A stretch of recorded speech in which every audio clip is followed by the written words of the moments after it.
ನನ್ನ ಪುಷ್ಪಾರ್ಚನಾ ಪುಸ್ತಕದಲ್ಲಿ ರಾಮಾನುಜರ ಬಗ್ಗೆ ಒಂಚೂರು ಬ್ರೀಫಾಗಿ ಪರಿಚಯ ಮಾಡ್ತಿದ್ದೀನಿ, ಇಂಟ್ರಡಕ್ಷನ್ ಕೊಟ್ಟಿದ್ದೀನಿ. ಅದನ್ನು ಇವತ್ತು ರಾಮಾನುಜರ ಜಯಂತಿಯ ಆಗಿರೋದ್ರಿಂದ ಅದೊಂಚೂರು ಓದ್ಬಿಟ್ಟು ಇವತ್ತು ಅವರಿಗೆ ಒಂದು ಗಾನ ಸೇವೆ ನಮ್ಮ ಗ್ರೂಪಿಂದ ಮಾಡಿದ್ದೀವಿ. ತಾವೆಲ್ಲ ಕೇಳಿ ಆನಂದ ಪಡ್ತೀರಾ ಅಂತ ಭರವಸೆ ಇಟ್ಕೊಂಡಿದ್ದೀನಿ. Thank you. ಪರಮ ಪೂಜ್ಯರು ಮನುಕುಲದ ಮೂಲ ಸ್ವಭಾವಗಳನ್ನು ಅರಿತುಕೊಂಡು ನೈಜವಾದ ಸಿರಿವಂತಿಕೆ ಏನೆಂಬುದನ್ನು ತಿಳಿದುಕೊಂಡು ಲೋಕದ ದೃಷ್ಟಿಯಲ್ಲಿ ಕೆಟ್ಟವರು ಎಂಬುವರಿಂದಲೂ ಅಂತಹ ಕೆಟ್ಟದ್ದನ್ನು ನಾವು ಮಾಡಬಾರದು ಎಂಬುದನ್ನು ಮನವರಿಕೆ ಮಾಡಿಕೊಂಡು ಮುನ್ನಡೆಯುವಾಗ ನನಗೆ ನನ್ನ ಮುದ್ದಿನ ತಮ್ಮ ಪಾರ್ಥಸಾರಥಿಯ ನೆನಪು ಬಹಳವಾಗಿ ಬರುತ್ತದೆ. ವಯಸ್ಸಿನಲ್ಲಿ ನನಗಿಂತ ಬಹಳ ಕಿರಿಯವನಾದರೂ ತಿಳುವಳಿಕೆಯಲ್ಲಿ ಬಹಳ ಹಿರಿಯ. ಬೇರೆಯವರು ಕೆಟ್ಟದ್ದನ್ನು ಮಾಡಿದಾಗ ನಾವು ಹಾಗೆ ಮಾಡಬಾರದು ಎಂಬುದನ್ನು ಕಲಿಯಬೇಕು. ಹಾಗಾಗಿ ಅವರನ್ನು ನಾವು ದ್ವೇಷಿಸುವುದಿಲ್ಲ ಎಂದು ಹೇಳುವ ಅವನ ಅರ್ಥಗರ್ಭಿತ ಮಾತು ನನಗೆ ಆಶ್ಚರ್ಯ ತಂದಿತ್ತು. ನಿಜವಾಗಿಯೂ ಅವನು ಪಾರ್ಥಸಾರಥಿಯೇ, ಗಾಂಭೀರ್ಯದ ಗಣಿ. ಭಗವಂತನನ್ನು ನಾವು ಎಲ್ಲೂ ಹುಡುಕಿಕೊಂಡು ಹೋಗಬೇಕಾಗಿಲ್ಲ. ನಮ್ಮವರಲ್ಲೇ ದೈವತ್ವ ಗುಣಗಳು ಅಡಗಿರುತ್ತವೆ. ನಾವು ಮಾನಸಿಕವಾಗಿ ಬೆಳೆಯುತ್ತಾ ಹೋದಂತೆಲ್ಲ ಅವುಗಳು ಗೋಚರವಾಗುತ್ತಾ ಹೋಗುತ್ತವೆ. ಇಂತಹ ಒಂದು ಉತ್ತಮ ಮನಸ್ಥಿತಿಯಲ್ಲಿ ಇರುವಾಗ ಆಚಾರ್ಯ ಜಗದ್ಗುರು ಶ್ರೀರಾಮಾನುಜಾಚಾರ್ಯರು ನೆನಪಿಗೆ ಬಾರದೇ ಇರುತ್ತಾರೆಯೇ? ತಮ್ಮ ಗುರು ಗೋಷ್ಠಿಪೂರ್ಣರ ಮಾತಿಗೆ ತಪ್ಪಿದರು ಎಂಬ ದೋಷ ಕಾಣುವ ಬದಲು ತಮಗೆ ಪ್ರಾಪ್ತವಾಗುವ ನರಕ ಭೀತಿಯನ್ನು ಕಡೆಗಣಿಸಿ ಲೋಕ ಕಲ್ಯಾಣಕ್ಕಾಗಿ ಗೋಪುರದ ಮೇಲೆ ನಿಂತು ದಿವ್ಯ ಮಂತ್ರವನ್ನು ತಾರಕ ಸುರದಲ್ಲಿ ಉಚ್ಚರಿಸಿದರು. ಇವರ ಈ ಗುಣ ವೈಶಾಲ್ಯತೆ ಅರಿತೆ ಗೋಷ್ಠಿಪೂರ್ಣರು ದಿವ್ಯ ಮಂತ್ರವನ್ನು ಇವರಿಗೆ ಉಪದೇಶಿಸಿದರೋ ಏನೋ. ಬೆಳೆದ ಮನಸ್ಸಿನವರು ಯೋಚಿಸುವ ಪರಿ ಇದು. ಸಂಕುಚಿತ ಮನೋಭಾವದವರು ಗುರುವಿನ ವಾಕ್ಯ ಮೀರಿದರು ಎಂದು ಆರೋಪಿಸುತ್ತಾರೆ. ಗುರುವಿನ ವಾಕ್ಯ ಮೀರುವುದು ಸರಿ ಎಂದರ್ಥವಲ್ಲ. ಗುರುವಿನ ವಾಕ್ಯ ಮೀರಿದ ಶಿಷ್ಯನ ಹಿಂದಿರುವ ಸದುದ್ದೇಶವನ್ನು ನಾವು ಅರ್ಥ ಮಾಡಿಕೊಳ್ಳಬೇಕು. ಇದು ಮಾನವತ್ವದಿಂದ ದೈವತ್ವಕ್ಕೆ ಏರುವ ಪರಿ. ಇಂತಹ ದೈವಾಂಶ ಪುರುಷರು ಬಹಳಷ್ಟು ಮಂದಿ ಇರುವುದು ನಮ್ಮ ಭಾಗ್ಯ. ಇಂತಹ ಆತ್ಮೋದ್ಧಾರಕ ಆತ್ಮಗುರುವನ್ನು ಆತ್ಮದಲ್ಲಿ ಅಸ್ತಿತ್ವಗೊಳಿಸಿ ಆನಂದದಿಂದ ಆತ್ಮಪೂರ್ವಕವಾಗಿ ಒಂದು ಹಾಡನ್ನು ಹಾಡುವ ಪ್ರಯತ್ನ ಮಾಡಿದ್ದೇನೆ. ತಾವುಗಳು ಇದರಲ್ಲಿ ಪಾಲ್ಗೊಳ್ಳುವಂತೆ ಆಚಾರ್ಯರು ಅನುಗ್ರಹಿಸಲೆಂದು ಬೇಡಿಕೊಳ್ಳುತ್ತಾ ಇದು ಈ ಹಾಡು.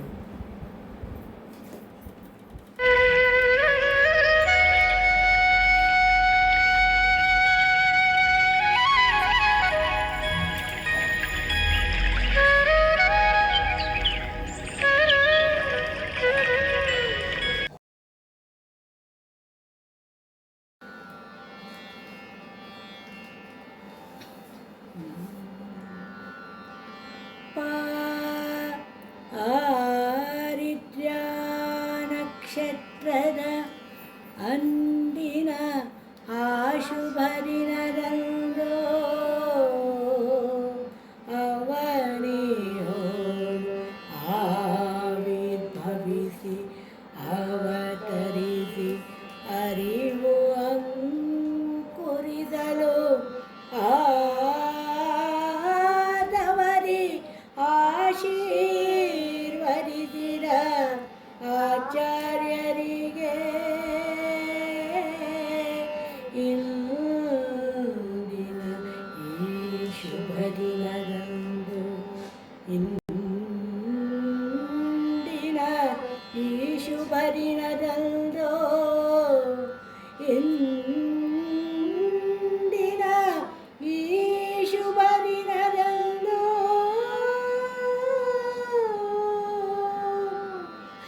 ಇಂದಿನ ಈ ಶುಭ ದಿನದಂದು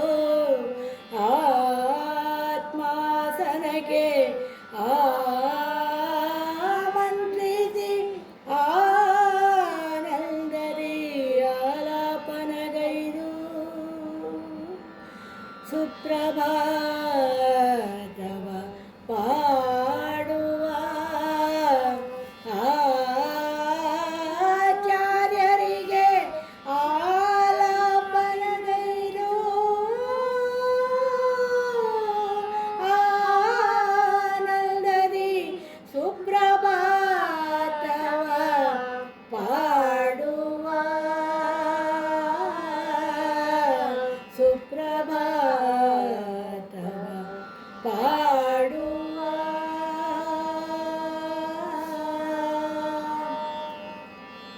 ಏನು ಭಾಗ್ಯವ ಮಾಡಿದೆವೋ ನಾವು ಶ್ರೀರಾಮಾನುಜರ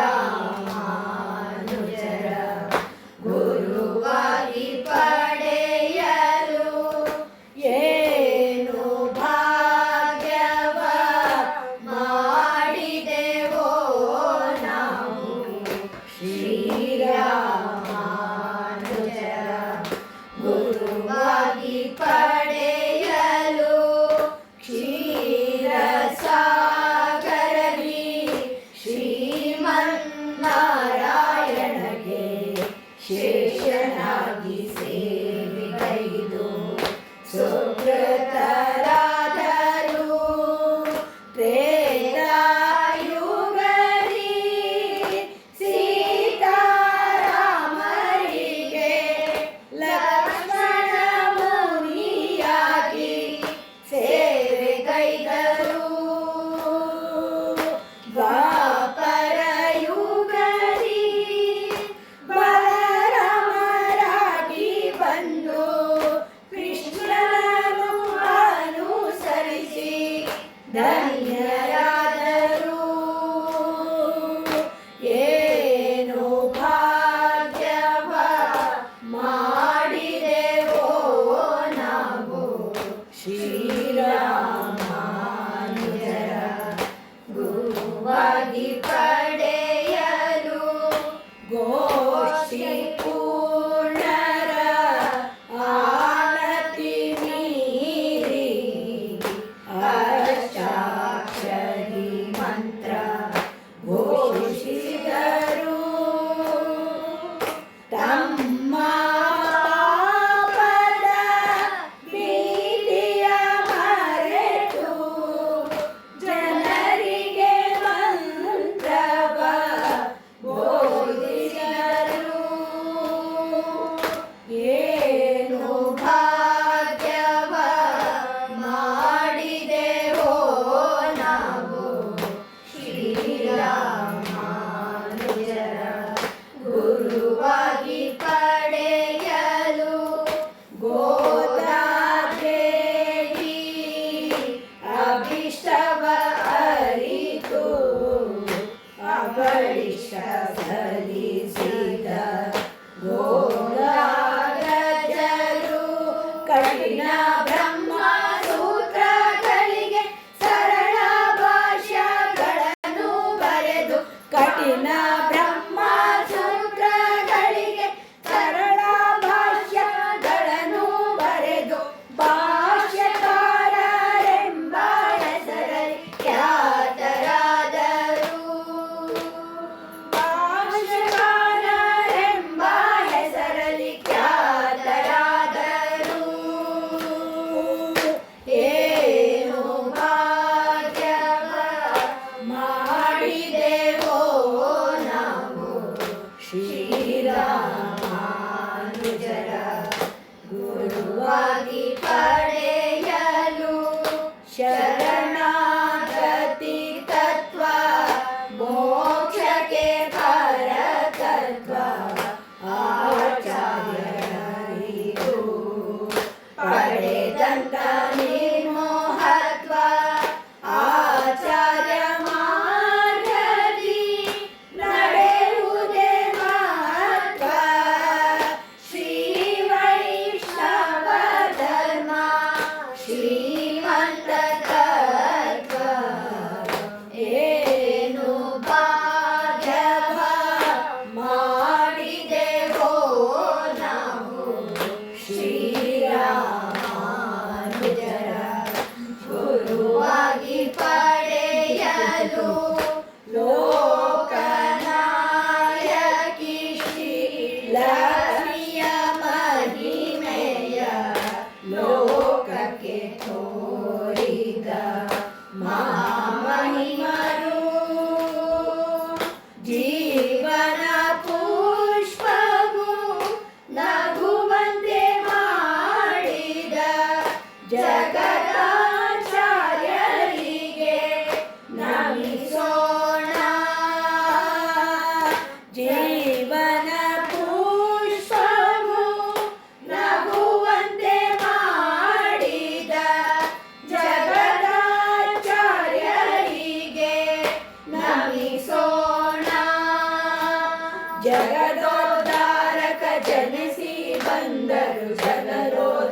ಶ್ರೀರಾಮ